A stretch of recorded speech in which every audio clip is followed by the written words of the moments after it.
एक बार चीन के एक हिस्से में एक बहुत बड़ा मठ था जहां लगभग 500 भिक्षु रहते थे।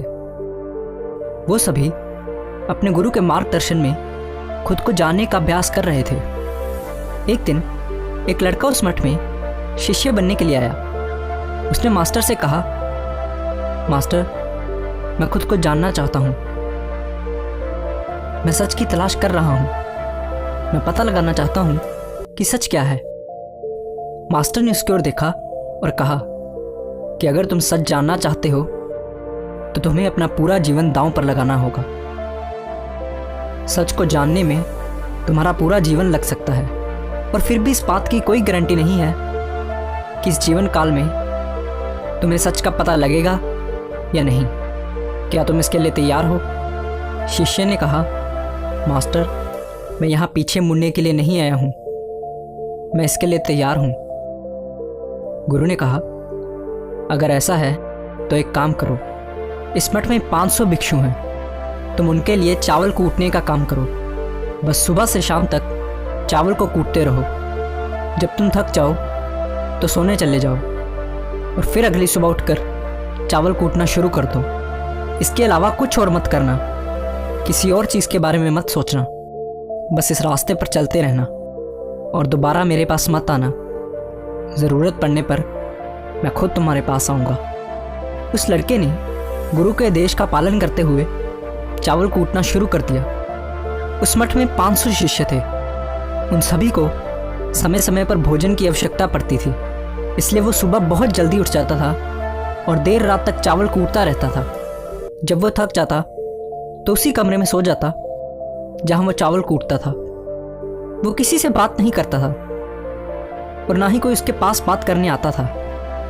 कुछ महीनों तक चावल कूटते हुए उसके मन में पुराने विचार आते रहे, लेकिन जब उन विचारों को कोई नया विषय नहीं मिला तो वो अपने आप ही मिट गए। धीरे धीरे उसके मन में विचार कम होने लगे। कुछ सालों के बाद तो वो अपना नाम तक भूल गया।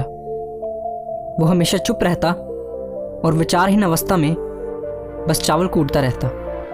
उसने ना तो कभी ध्यान किया था और ना ही कभी कोई शास्त्र पढ़ा था।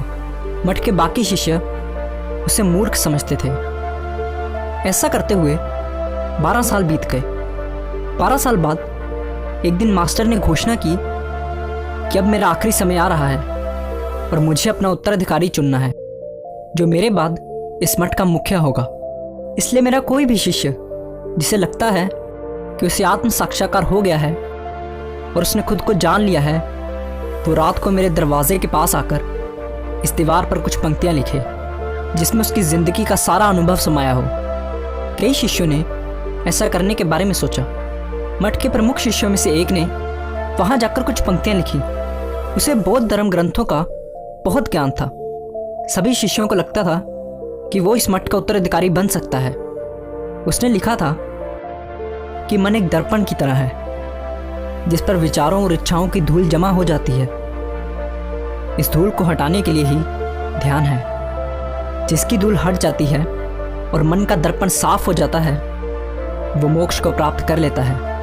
अगली सुबह जब मास्टर उठे और उन्होंने इन पंक्तियों को देखा तो उन्हें बहुत गुस्सा आया और उन्होंने कहा कि किस बेवकूफ़ ने ये सब कचरा मेरी दीवार पर लिखा है। वो शिष्य जिसने ये लिखा था वो चुप रहा। हालांकि उसने जो पंक्तियां लिखी थी वो ज्ञान से भरी थी, लेकिन ये सब किताबी ज्ञान था। वो शिष्य बहुत चालाक था। उसने पंक्तियां लिखी लेकिन नीचे अपने हस्ताक्षर नहीं किए, क्योंकि वो स्वयं इसके बारे में निश्चित नहीं था कि ये सही है या नहीं। क्योंकि उससे आत्म साक्षात्कार नहीं हुआ था, गुरु ने इन पंक्तियों को पूरी तरह से खारिज कर दिया। ये देखकर सभी हैरान रह गए। ये घटना पूरे मठ में चर्चा का विषय बन गई। इस विषय पर बात करते हुए 2 शिष्य उस शिष्य के पास से गुजरे जो 12 साल पहले यहाँ आया था और दिन रात बस चावल कूटता रहता था। दोनों की चर्चा सुनकर वो धीरे से हंस पड़ा। दोनों शिष्यों ने उससे पूछा कि तुम क्यों हंस रहे हो? उन दोनों की नज़र में ये चावल कूटने वाला बहुत ही तुच्छ भिक्षु था। किसी ने भी उसे ना तो कभी ध्यान करते देखा था और ना ही कभी कोई शास्त्र पढ़ते। हर कोई उसे मूर्ख समझता था जो बस चावल कूटना ही जानता था। उस मठ में बहुत बड़े बड़े विद्वान थे लेकिन उस चावल कूटने वाले को किसी से कोई मतलब नहीं था, इसलिए वो दोनों शिष्य उसे मुस्कुराता हुआ देखकर चकित रह गए। उन्होंने फिर उससे पूछा कि तुम क्यों हंसे? उसने जवाब दिया, मैं इसलिए हंसा क्योंकि मास्टर सही बोल रहे हैं, ये सभी पंक्तियां कचरा हैं, इन पंक्तियों का कोई मूल्य नहीं है। वो दोनों शिष्य चौंक गए। उन्होंने उससे पूछा कि क्या तुम कुछ ऐसी पंक्तियां लिख सकते हो जो इससे बेहतर हो? चावल पीसने वाले ने जवाब दिया, नहीं, क्योंकि मैं अनपढ़ हूँ, लेकिन हाँ, मैं कुछ पंक्तियाँ कह सकता हूँ, और अगर तुम उन पंक्तियों को लिख सकते हो तो मैं तुम्हारे साथ जाने के लिए तैयार हूँ। उन दोनों शिष्यों ने कहा, ठीक है। वो मास्टर के कमरे के पास गए और चावल कूटने वाले ने कुछ पंक्तियाँ बोली और दूसरे शिष्य ने उसे दीवार पर लिख दिया और उन पंक्तियों के नीचे लिख दिया, चावल कूटने वाला। उन्हें लगा कि मास्टर इस पर भी गुस्सा करेंगे। जो पंक्तियाँ उसने लिखने के लिए कहा था वो बहुत अद्भुत थी, और वो पंक्तियाँ थी, मन तो बस एक भ्रम है, ना तो मन है और ना ही मन का कोई दर्पण है, और जब मन ही नहीं है तो धूल कहाँ ठहरेगी। जो ये जानता है वो सच को जान गया है। जब गुरु ने इन पंक्तियों को देखा तो वो आधी रात को उठे और उस चावल कूटने वाले के पास गए। वो सो रहा था।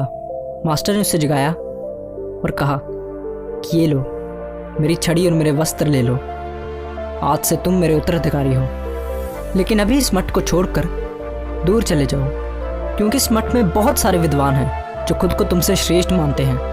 वो तुम्हें मार देंगे, क्योंकि वो इस बात को बर्दाश्त नहीं कर सकते कि एक साधारण सा चावल कूटने वाला उनसे ज़्यादा विद्वान निकला। तुम्हें वो सारा ज्ञान हो गया है जो मुझे है, और तुम्हें ये केवल चावल कूटते कूटते हुआ है। और मुझे पता है कि तुम जहाँ भी जाओगे लोग तुम्हारे पास आने लगेंगे, क्योंकि जब कोई फूल खिलता है तो उसकी महक हर तरफ फैलने लगती है। उसने अपने गुरु के पैर छुए और रात को ही वहाँ से चला गया। अगर हम अपनी ज़िंदगी में देखें तो पाएंगे कि बहुत से लोग सोचते हैं कि ध्यान केवल एक जगह बैठकर आंखें बंद कर कर ही किया जा सकता है, लेकिन हकीकत में ऐसा नहीं है। ध्यान तो चलते चलते भी किया जा सकता है, या अपना कुछ काम करते हुए भी ध्यान किया जा सकता है। असल में ध्यान का मतलब ये है कि आप जो भी काम कर रहे हैं उसे इतनी शिद्दत से करें कि आपको अपने शरीर का ख्याल भी ना रहे। बिल्कुल उस चावल पीसने वाले की तरह, जो चावल कूटने में इतना मगन हो गया कि उसे खुद का कुछ ख्याल ही नहीं रहा। चावल कूटते हुए ही उसने आत्म साक्षात्कार प्राप्त कर लिया। इसी तरह ज़ेन का अर्थ है हर समय वर्तमान में रहना और कुछ नहीं सोचना, क्योंकि मन तब तक ही है जब तक विचार है। जब विचार नहीं रहेंगे तो मन भी गायब हो जाएगा, और जब मन ही नहीं रहेगा तभी केवल तुम अपने आप को अच्छे से जान पाओगे। असल में हमें अपने वास्तविक स्वरूप को जानने के लिए कोई अन्य साधना करने की आवश्यकता नहीं है। हम जो कुछ भी कर रहे हैं बस उसमें हमें पूरी तरह से खो जाने की ज़रूरत है। अपने काम में इस कदर लीन हो जाओ कि आपका काम ही ध्यान बन जाए।